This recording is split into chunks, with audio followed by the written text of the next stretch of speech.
मुंबई के real estate की हालत खराब हो चुकी है। घर कम बिक रहे हैं और इतना ही नहीं, 1 करोड़ से कम बिकने वाले जो घर हैं वो आंकड़े उनके या कहें तो मुंबई से वो धीरे धीरे गायब हो रहे हैं। ये मैं नहीं कह रहा हूँ, ये सरकारी आंकड़े कह रहे हैं। और क्या है पूरा का पूरा माजरा बताऊंगा मैं आपको इस वीडियो में, तो बने रहिए हमारे साथ वीडियो के अंत तक। नमस्कार, मैं हूं अरुण सिंह और आप देख रहे हैं स्क्वायर फीट इंडिया।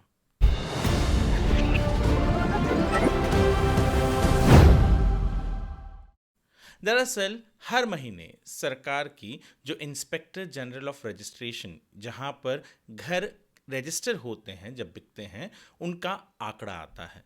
जनवरी 2026 में केवल 11,218 प्रॉपर्टी रजिस्टर हुए पूरे मुंबई भर में।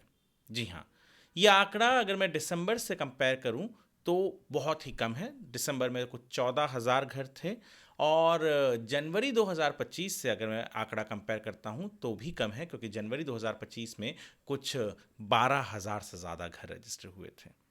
पर इस बार केवल 11,218 ही प्रॉपर्टी रजिस्टर हुए पूरे मुंबई भर में। ये जो एक चीज़ है ये साबित करता है, जब भी हम जो रियल एस्टेट कवर करते हैं या रियल एस्टेट को समझना होता है तो हम इन आंकड़ों पर निर्भर करते हैं ये देखने के लिए कि क्या मुंबई में मार्केट का हाल कैसा है।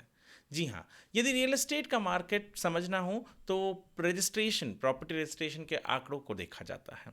और जब आंकड़े नीचे होते हैं तो ये चीज़ एक ही बात की तरफ इशारा करता है कि घर कम बिक रहे हैं। यदि घर ज़्यादा बिकते हैं तो लोगों के पसंदीदा जो ये आंकड़े हैं प्रॉपर्टी रजिस्ट्रेशन के, ये ऊपर होते हैं, ना कि ये नीचे की तरफ। आमतौर पर कहा जाता है कि जनवरी थोड़ा ठंडा महीना ही होता है, पर पिछले साल के मुकाबले और दिसंबर के मुकाबले ज़्यादा ही ठंडा निकल आया।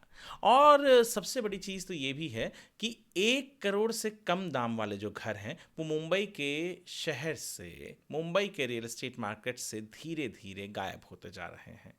तकरीबन 4 से 5% का गिरावट आया है 1 करोड़ से नीचे वाले कीमत के जो घर हैं उनका। इतना ही नहीं, कुछ दिन पहले एक और रिपोर्ट आई थी जिसने ये भी कहा था कि जिस रफ्तार से प्रॉपर्टी के प्राइजेस बढ़ने की उम्मीद थी, उस रफ्तार से प्रॉपर्टी के प्राइजेस मुंबई में बढ़ नहीं रहे हैं। एक उदाहरण था उनका कि मुंबई में 2023 से जब हम 2024 में आए तो 18% तक कुछ प्राइजेस की, घरों की कीमतें एवरेज पर स्क्वायर फीट बढ़ी थी। पर वही जब 2024 से 25 में आए तो वो 6% के रफ्तार से ही बढ़ी।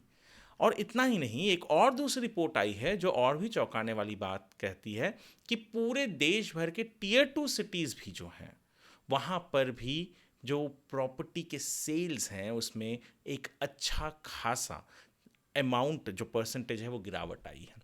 लोगों ने घर खरीदना कम कर दिया है, ये तो साबित हो चुका है। और बिल्डरों ने 1 करोड़ से कम कीमतें वाले घर बनाना भी कम कर दिया है, ये भी साबित हो गया है। क्योंकि प्रॉपर्टी के रजिस्ट्रेशन मुंबई में जनवरी 2026 में भले कम रहे हों, पर 1,000 करोड़ से ज़्यादा की आमदनी सरकार को हुई है रजिस्ट्रेशन से।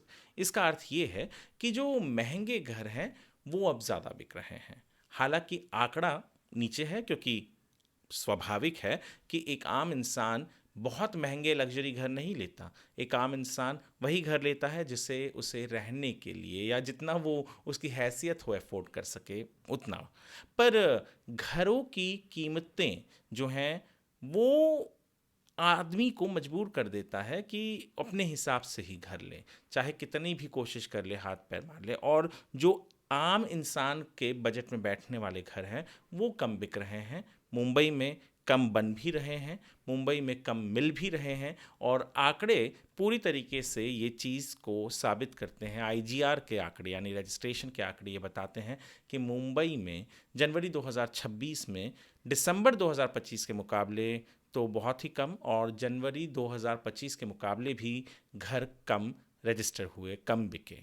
मुंबई का रियल एस्टेट मार्केट पिछले कुछ महीनों में एक गिरावट देख रहा है। गिरावट, मैं ये नहीं कह रहा हूँ कि प्राइजेस में बहुत बड़ी गिरावट आई है, पर एक गिरावट जो देख रहा है वो ये देख रहा है कि लोग शायद प्रॉपर्टी जो है वो कम खरीद रहे हैं। ऐसा नहीं है कि लोगों को दिलचस्पी नहीं है।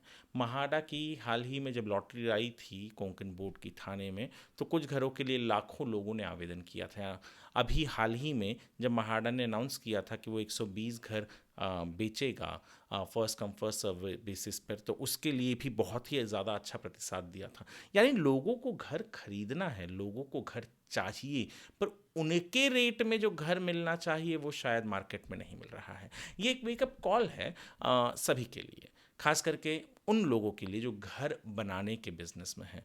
बिल्डरों को समझने की ज़रूरत है कि ऊबर लग्जरी और लग्जरी तो बिकेंगे ही, उनके पास पैसे हैं, पर जो आम इंसान है जिन्हें घर की ज़रूरत है उनके लिए घर बनाइए, वरना ये आंकड़ा यूं ही गिरता रहेगा।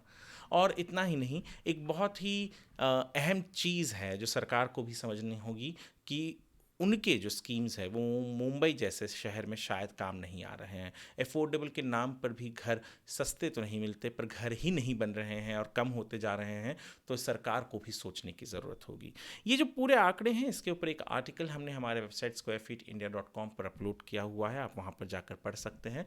पिछले पूरे एक साल का कितने घर, कितने प्रॉपर्टी रजिस्टर हुए मुंबई में, कितनी आमदनी स्टैम्प ड्यूटी के ज़रिए सरकार को मिली, और ये आंकड़े क्या दिखाता है, क्या साबित करता है, ये अगर आपको समझना है तो आप हमारे उस आर्टिकल को पढ़िए।